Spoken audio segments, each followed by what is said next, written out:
started off as a rapper as a kid. I was 16 years old, I had my first record deal. And I didn't see any other thing besides being famous or being a star, I mean, since I was a little girl. And that was my big dream.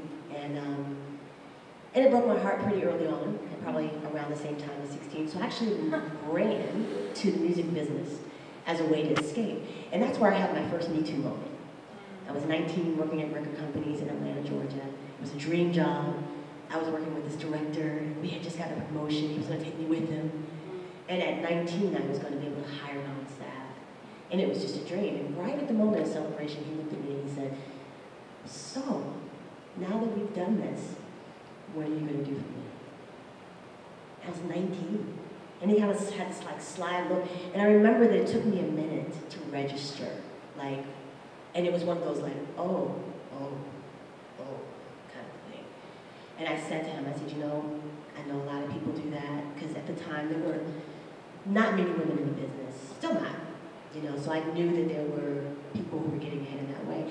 But in my own little 19-year-old mind, I said, you know, there's no way I'm gonna do this, because you're gross, first of all. But the idea that that would just become my life, you know, that would just be what it would be. And so I said, I'll see you at the top. Not like that, you know, and I walked out. But what's interesting is that I was programmed from a young age to give my power away, because I was in the music business and it was always like, please listen to my demo. Please listen. Can you listen? Do you have the golden pen that's going to give me the dream that I can, you know, finally take off? So that programming started off very young with giving my power away, yeah, and to mostly in that way. And so what this did was this created a pattern of invalidation. And that's an energy, being invalidated, and particularly male invalidation. And so what my experience with that was that it became a subconscious program that then kept generating more and more experiences like that. So I kept repeating, and it repeated in relationships. I continued to attract emotionally unavailable people in different ways. And so it was this thing, and it wasn't until I got to, you know, music therapy, and the way that happened was I was just destroyed, you know, by the early 20s by the music business.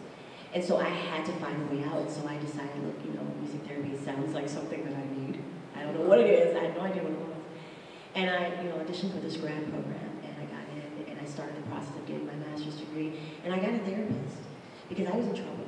I was sick, I was in the throes of addiction. It was horrible. I didn't think I was going to survive it. And in that therapeutic space, that's when I started to really do the unpacking. And I was in therapy for probably about 13 years. And you know, mostly it began because it was like, I'm a therapist, so I need to have a therapist. It was like the responsible thing to do. But once I got in that space, I said, wow, I really needed to have this experience. And what eventually happened was I got to the point, and I was having this conversation earlier, where the verbal part took me as far as I could go.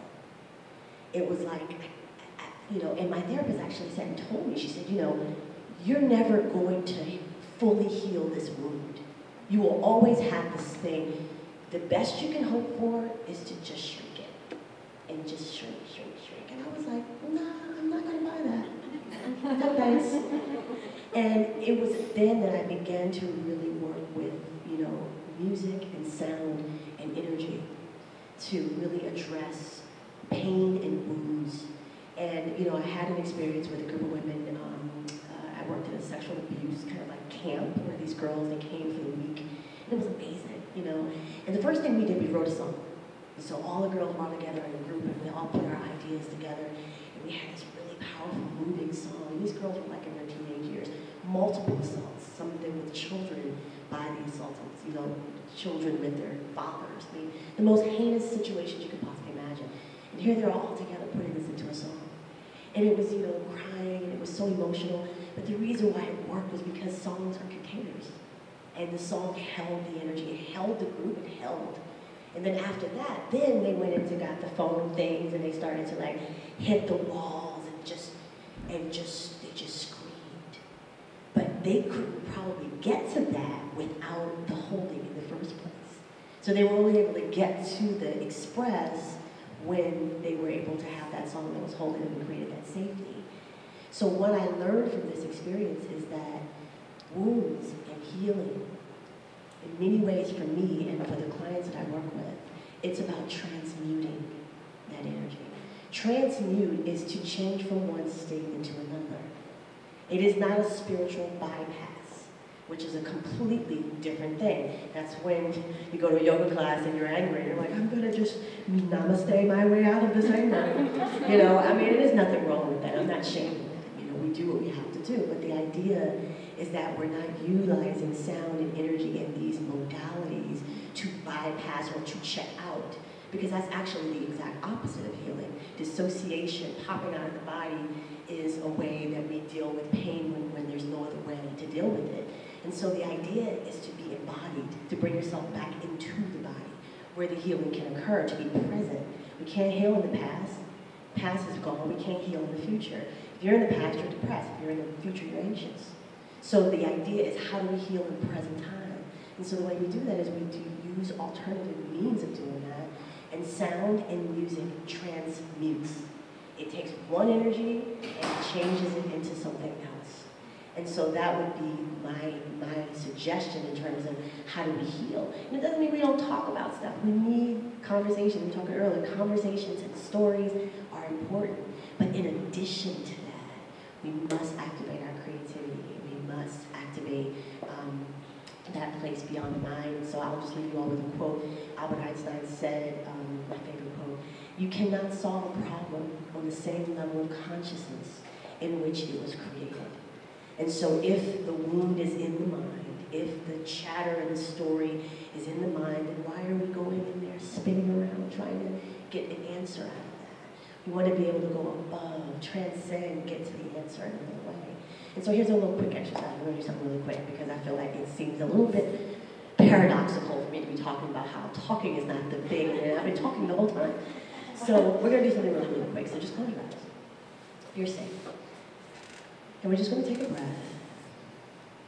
And if you feel like you can, just bring yourself into your heart for a moment. My favorite way to do this is to think about something that brings me joy, like a basket of puppies or a little kitty cat or something. And then from this place in your heart, begin to remember a moment when you felt invalidated, or you feel as though your power was taken away. Begin to notice where this energy is in your body. And then notice if it has a color or a texture. Is it spiky? Does it have rough edges? Is it gray? Is it dark? And as you bring that color into your mind's eye, you're going to now bring in another color. This color is strong. It makes you feel safe, confident, whole, empowered. Now bring that color in and begin to watch as that color, that is your bright color, begins to move out and dissipate the original invalidation energy you felt. Just feel it saturated. Just watch as it moves it, and watch how it creates space for you. And so color is energy, color is how we see energy. So this is your power color. And whenever you feel invalidated or disempowered, you're going to bring this color into your mind. And you're going to watch it move through your body. And you're going to wear it on your crown for the rest of the night. And see how good you feel. And when you feel ready to come back, just take a breath. And then just slowly bring yourself back home. You can lay your fingers on your toes. And then we're going to stretch. And I have to say, I normally do this with guitar, so. But thank you all so much. Thank you. And let me know how that goes with that color.